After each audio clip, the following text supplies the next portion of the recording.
Hey there, so I thought I'd make one short video before I went to bed tonight. I wanted to do something else for the channel, and I wanted to do something on actually a couple days ago, but I never really got to do it. So I recently did like this epically long horror video with all my horror Blu-rays, and I hope you guys saw that. I put a lot of effort into that video. Tonight I'm going to do a non-horror one, actually. Not all my non-horror Blu-rays. I'm going to do that at a separate time, but it's more of a list video. So here are 16 of the Blu-ray titles in my collection, non-horror, that I really recommend, and I might even give you some alternatives. I'll be right back.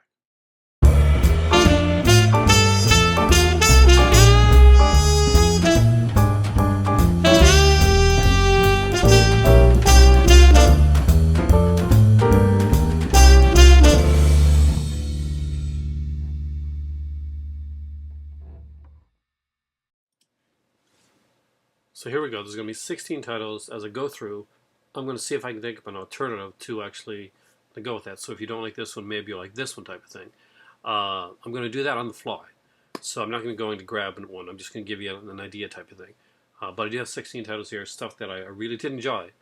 And my thing was that I was trying to keep away from a lot of the the Criterions and stuff like that, because those seem to be the obvious. Closer to when the Criterion sale comes around again, I'll do a big Criterion video on that stuff, and we'll get more into that again. I'll hopefully get a little bit more in depth, and I'll look at certain ones. But tonight, hopefully you like these. So first up is one that's actually a Kino title, and the only Kino title in my list here is, remember these are all non-horror, so, is White Lightning. Burt Reynolds film. You know, it's not like the song White Lightning. I don't know if you remember. Nobody remembers that, but there was a song. Ooh, I'm not going to do it. But this here is actually a really good movie. It's a little bit more serious than I actually expected when you usually see Burt Reynolds now. Well, not now, but when I was growing up, a lot of Burt Reynolds stuff, well, there was this, but there was like Smoking the Bandit and like kind of the lighter hearted Burt Reynolds stuff that came around after that, Stroke Race and Hooper and all those. Oh man, cough, sorry. But I really did enjoy White Lightning, and what would I use as like this is not the one? Well, I'm going to kind of cheat here and say, if you've already got White Lightning, if you've already picked it up and you haven't picked it up, I also recommend Gator, which is the actual sequel to this movie here, White Lightning. Some of Burt Reynolds' best stuff is his early stuff. Next up is one of the newer movies, and something that will be in a lot of people's list of like top movies, period, let alone top Blu-rays. But one that I really enjoyed. I loved watching this in the theater. I watched it at home again on Blu-ray. It lost nothing, and it's one of those films that comes along, and it's just incredible. And that is Mad Max Fury Road. I really, really enjoyed this movie in the theater. I was very unsure about going in because I wasn't sure if Tom Hardy was going to do it. I didn't know if they were going to be able to keep up that pace and that frenetic style of Mad Max. And to be totally honest, I was not the biggest fan when it came out of Beyond Thunderdome. I liked the first two, and when I was really young, when I was when I was in my teens, I really preferred the original Mad Max over Road Warrior, to be honest with you. And that was because I really like revenge films. But Road Warrior is one that I ended up loving. And this one here, same thing. I love this movie. This one I love right out of the gate. I mean, it just captured me. And I was in that moment. And as a fan of films, as a fan of filmmaking, oh my God. It is amazing what he does with the camera. And alternative. Well, I'm going to go with the obvious again. If this is not the one for you, if this is not the one you're going to pick up, make sure to check out Road Warrior. It's a fantastic film. And it actually gains more with time. Number 3 is another one. This one kind of divided a bit of the fan base. But me and my better half actually love this movie and are eagerly awaiting a sequel to it. Pacific Rim. This is a 3D Blu-ray, DVD, digital, HD, whatever pack. I also have a kind of a 3D kind of a character one. You've probably seen me show it before. But I really, really like this movie. I'm a big Robotech fan. I grew up with the monster movies, the kaiju movies. 4K Cinema HD would know, a lot about this type of stuff. And I think he loved this movie too. Uh, and this was like, I've watched this so many times. I let some TikTok slip. But I gotta watch this again, actually. I, and if Pacific Rim isn't the one you go for, well, my recommendation is going to be very different than Pacific Rim. I'm going to go with the 3D aspect of it. Pick up Jaws 3. The 3D on Jaws 3 is actually phenomenal. Some people were kind of like iffy on the print, but it actually is a pretty good print of Jaws in the 3D one is anyway. There's some grainy aspects to it, but it actually suits like what Jaws 3D was like in the theater.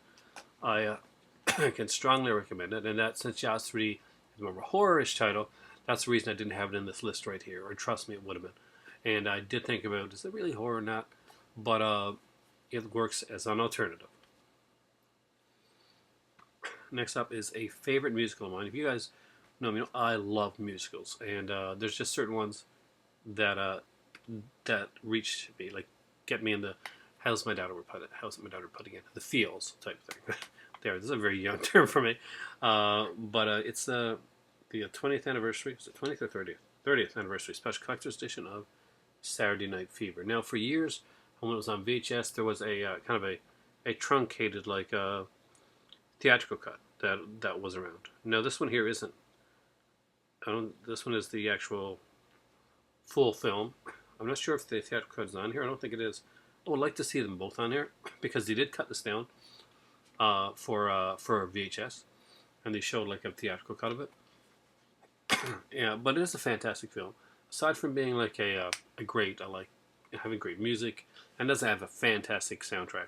I'm a disco kid guy, so I kind of do love this stuff. It just is a great movie, and it captures this period. It captures this time in this guy's life where nothing seems to be is going right, except when he's on the dance floor. It's an amazing period of life. It's an amazing period. It's a married slice of life. It's a fantastic film. The acting is incredible in it. And the alternate for that one, well, that would be Footloose. Another great film, the original, not the remake, the original. And Footloose is my, it's my era. It's like 1984. Obviously, I was a young teen. It was a big, big influence on me, and it made people dance again. Footloose was one of those movies that actually got people up and dancing again. And there's a period after disco, then people didn't dance so much, but Footloose actually helped bring that back. But this originally was the, made people go, do the funky chicken. And yes, I do know what that is, and I know how to do it. Next up is a steelbook, and it is Al Pacino's Scarface, a limited edition steelbook, and this one specifically. There are many different versions of Scarface out there. This one here that has the classic Brian De Palma Scarface, as well as the ultra classic original Scarface from the 30s, just can't be beat. It is an incredible film. Scarface is an incredible film. The original Palmuni Scarface is an amazing film as well. They work together so well. They're actually very different films in a way, and it's just a great steelbook. There's a bunch of cards in that. There are some things that I really love. So I do really recommend that one. And alternative to this one, well, you can check out Goodfellas. Here's one that I recently got. It's a great movie and has some great documentaries on it, some great features. It's a beautiful, beautiful digibook. I do want the rest of these digibooks. I love them, actually. And it is Mr. Smith Goes to Washington. I'm a huge Frank Capra fan. I love this movie. Jimmy Stewart is just incredible in this, and that one does really get to me. I love classic films like these, and this is just done so well. It's a great addition, and I don't think anybody's going to be surprised when the alternative to this one is the classic Christmas film, It's a Wonderful Life. Capra. Greatness. Next up is a very cool one. And given me by a great friend of mine, actually. And it is Double Indemnity, 70th Anniversary Edition. I really, really love this movie. Did you guys know from my recent film noir video with all my film noir DVDs that I mentioned that I did have one that I had on Blu-ray, and this is the one. A very, very cool edition, and it's got some great bonus features. It has all the bonus features from that 2-disc edition. Plus, it has all these lobby cards and stuff there. I'll have them take them out, give you a look at them there. The alternate for that one is obviously going to be Citizen Kane Special Edition. Yep, I didn't go for a film noir, but I did go for a classic film. And Citizen Kane is one that has to be watched, not just watched, but savored and studied by anybody that's a true fan of like classic cinema. Not just Citizen Kane was named, for a while, the greatest movie of all time for a reason. Not everybody's going to love it. Not everybody's going to really be interested, but everybody that's interested in filming cinema should be interested in at least the technical aspects of it, from the editing to the way the film work is done. I thought it was a fantastic film, but everybody's not going to have the same taste. Next up is Batman, the original 1989, and this is the digibook. I think this is a print. I'm not sure. It's a great movie. Fantastic digibook. Has a comic there inside of it. I love the fact that it actually does the comic adaptation of there, and part of the script as well. And this here, which I'm pretty sure I had a hardcover book back in the day that had a lot of stuff in it. But for me, the ultimate live-action Batman is still Michael Keaton, although Ben Affleck is really up there. Live-action Batman. But basically, this is just an amazing film for me. I saw it in 1989, the year that I graduated from high school. I went with a busted leg in a huge line to go and see this movie on opening night, and I was so proud and happy that I did. People forget that there would be no Dark Knight trilogy if Tim Burton hadn't paved the way and made a really, really good Batman film. And the alternative is actually pretty simple. Batman, the 1966, the movie. It is a great one, and basically that's the thing that helped start Batman along where it is now. This is the first serious Batman, but for what the Batman original film did, it was incredible. Just go watch it again. It's a lot smarter than it thinks. It's very silly, but there's a lot of smartness and clever satire, and just the way that was done. That some darkness too. Next up is one that's a personal favorite of mine, and this is basically from my youth, because this movie I saw on CED when I was a kid for my birthday, and it always stuck with me. Certain scenes stuck with me, and it became a favorite movie of mine. I didn't like the remake half so much, but I did like the original. Ray Harryhausen's Clash of the Titans, the last Ray Harryhausen film, and this is a beautiful digibook of it. This one's probably easy to get, I guess. But it's probably good. But it's a gorgeous digibook. You can probably get it in any store. But I haven't seen them around recently, but I'm sure it's out there. Probably online or Amazon or something. Clash of Titans is a great one. This is a great digibook, by the way. Really well done, really solid. I've had this for a long time. I paid $1 for it. I went into Blockbuster on the day that our last Blockbuster here in St. John's was closing up, and I found this there for everything in the store was $1. I got a lot of Blu-rays and DVDs that day. I even got a few games. I wish I could have got more. There's so much I should have got that I kick myself for now, years later. But I remember picking up this, and when I got this was brand new. It was in the new section.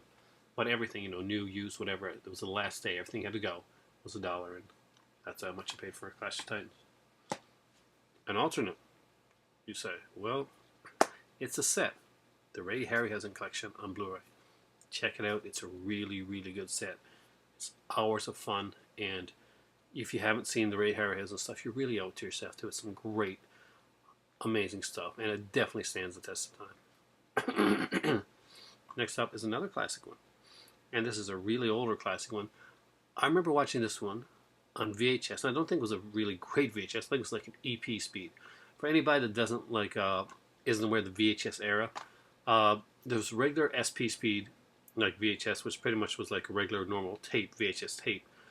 But EP meant that it was on like kind of the lowest quality possible. It was like very little tape. You open it, you looked at it, and instead of seeing like a big amount of like a film or a tape on one side VHS, you saw this little tiny bit, and you knew, oh crap, this thing is not going to last for a long period of time.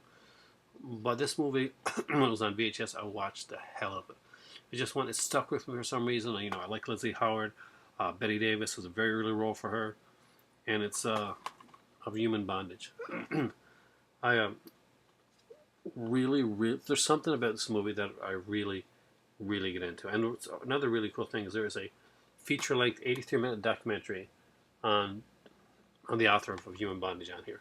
So, great one. Kino put this out. If I was going to put a... let's go with Whatever Happened to Baby Jane. Another classic Betty Davis film, but in a much different era. Though, out of the two of them, I might actually prefer that one. Sacrilege, I know, but I do like them both. Next up is one that was given me by another great friend of mine. Sorceress.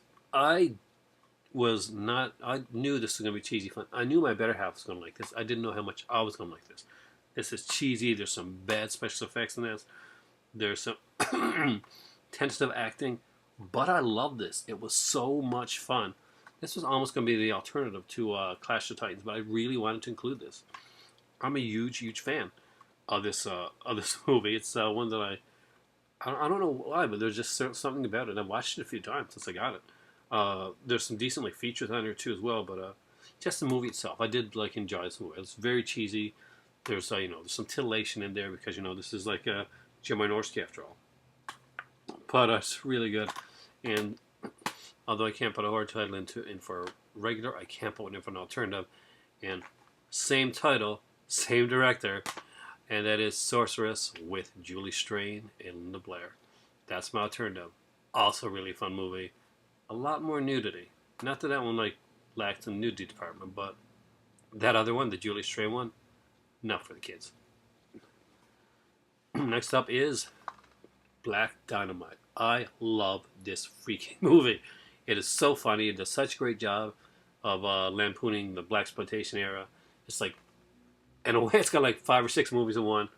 And they talked about they made like a cartoon of this. They made a comic book. They talked about making a sequel to it. But I don't know. It's just so perfect the way it is. There's some great features on here as well. The Comic-Con experience. But if you've never seen this movie, you owe it yourself. It's a very funny movie. Really cool. And the obvious alternative to that one was they actually recently put it on Blu-ray. I think it was recently put on Blu-ray anyway. And that is I'm Gonna Get You Sucker. Love that movie. And if you haven't checked that one out, you gotta check it out and find out all about the Jack of Spades. Here's a very guilty pleasure of mine. I'm not gonna lie, I did have fun with this movie. There are some more reasons more than others that I like this movie. And I have the sensational edition of it. Showgirls. Yeah, I know. But, okay, one, look at her. And there's some, scenes in this where the acting is so atrocious, or the over-the-top, scene, lovemaking scene in the pool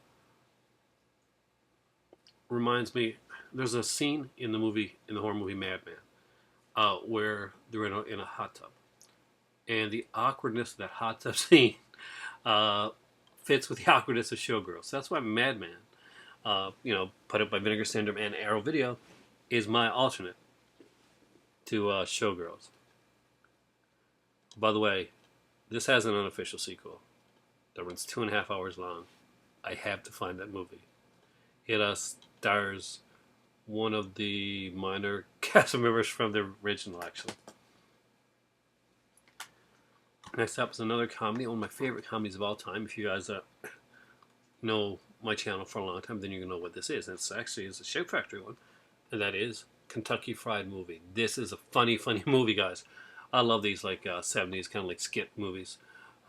This one I really enjoyed. There was some great on the mark humor in this. Just a really, really funny stuff. And Cleopatra Schwartz, Catholic high school girls in trouble. Again, this is not a movie for the kids. This is, obviously a 70s comedy, skit comedy. There is nudity and stuff in it. It's more for the adults.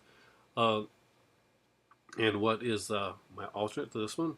If you can find it. Can I do it? Till I need glasses. Look it up. It's actually really cool. Skit comedy as well.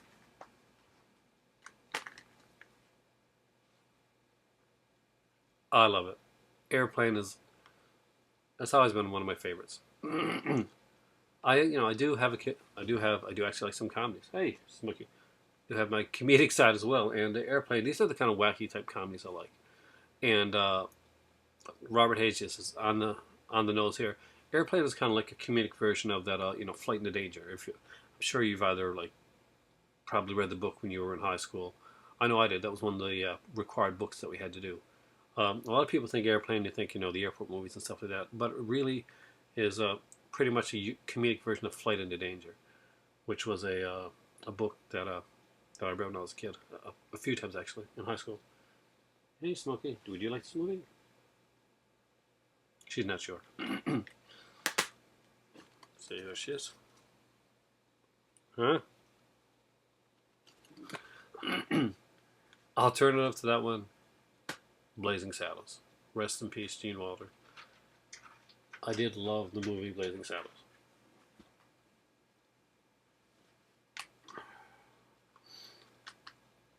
In one pack. Not a real box set, but just like a kind of a pack that I wanted to put in there. I do like the fun action stuff, and I thought these were really fun. The Chuck Norris action pack. Now, there's a couple of these that came out. There was one that had 3 movies on it. There was one that had 4 movies on it. But I happened to go to Costco and find this one here with actually 5 Blu-rays on it. So very cool to actually find that. And it has Code of Silence, Lone Wolf McQuade, Missing in Action 2, The Beginning, and the Delta Force. I guess the only Missing in Action one is Missing in Action 3, Braddock, which I think I'll survive that one. But Code of Silence was actually probably one of my favorites on the set here, because although they don't say it, I'm pretty sure, God, the bad guy was somebody that I really, really liked. Did a great job. I can't remember who it is right now, but at the time it did a really good job. And each one of these has their own disc, so it's pretty much just the Blu-rays that came out on their own originally. So if you already got them, you probably don't need to pick them up again. But if you don't have these 5 movies on Blu-ray, this is a great and inexpensive way to get it. I think I picked this up for like $9.99, which seemed like an amazing price. I got it at Costco, so it's probably still around that price. And what is the alternative of that one? If you can find it, I wish I could find it. It's killing me that I can't find it. The Blu-ray edition of Death Wish, I think it's like 2, 3, and 4.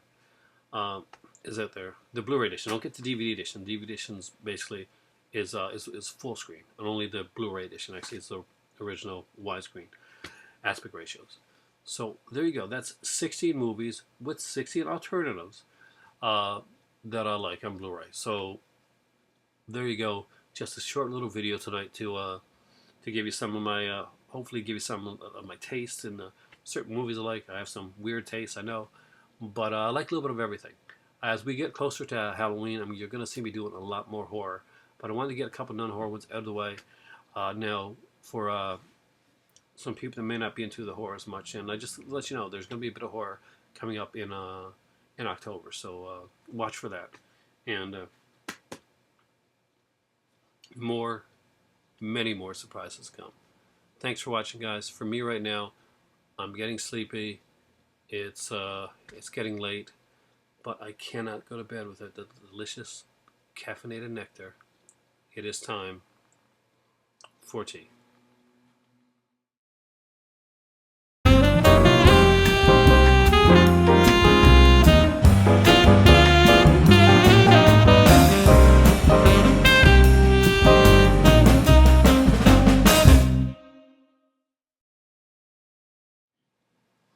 Hey there, and thanks for staying for the after credit sequence. So, let's talk a little bit about Jaws 3. I watched that last night with my better half. We just cuddled up together and sat back with our 3D glasses on, got our snacks, and watched Jaws 3D. How did it stand the test of time? It's still a very pretty silly movie that has a lot of main characters, so you're kind of split between, like, it focuses mostly on the Dennis Quaid character, but you put in some very likable actors like Leah Thompson, who you kind of want to see more of. Now, not everything like pops in 3D, but when it does, I mean it really does. Like right from the beginning, you see this like opening credit sequence, and you can basically see the titles like right off the screen. It's like you can take your hand there and you're going to touch them.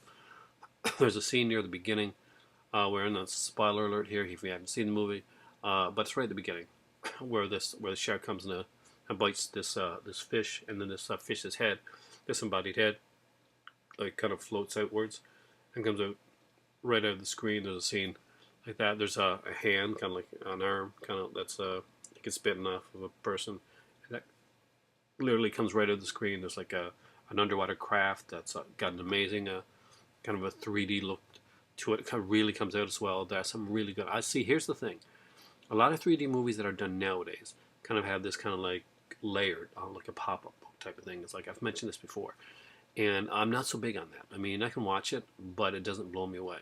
I want the 3D that's in your face. I want that people say that, well, it's kind of a gimmick, but that's the thing. 3D itself isn't. It's not. Oh, 3D is obviously an enhancement. No, it was meant to be a gimmick in the first place. It was a gimmick to get people into the theater. That doesn't mean that's a bad thing. CinemaScope was a gimmick to get people back into the theater to see movies in a format they couldn't see on television at the time. Does it mean that CinemaScope was bad or that it didn't work? No. Does that mean that 3D doesn't have a place or doesn't work? No.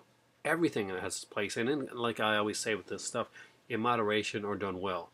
When I was growing up in the 1980s, 3D movies came out again. They didn't make the big splash that they thought they were going to make, and they died off quickly. But the movies that came out were really well done. The 3D in them were incredible.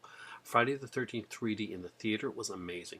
Jaws 3D in the theater was amazing. And this one here gives a bit of that experience. It doesn't get all of it. You can't get the whole experience of like the whole 3D thing. But I'm going to tell you, there are scenes there. And I got a half decent 3D TV. I don't have like a real expensive one like where you can actually probably really, or I'm not one of those techie guys that's going to fine tune it so that it's going to have the perfect optimization. But the 3D came out. It really came out. It really popped out of the screen. It literally wasn't like a little out of the screen. It wasn't layered back.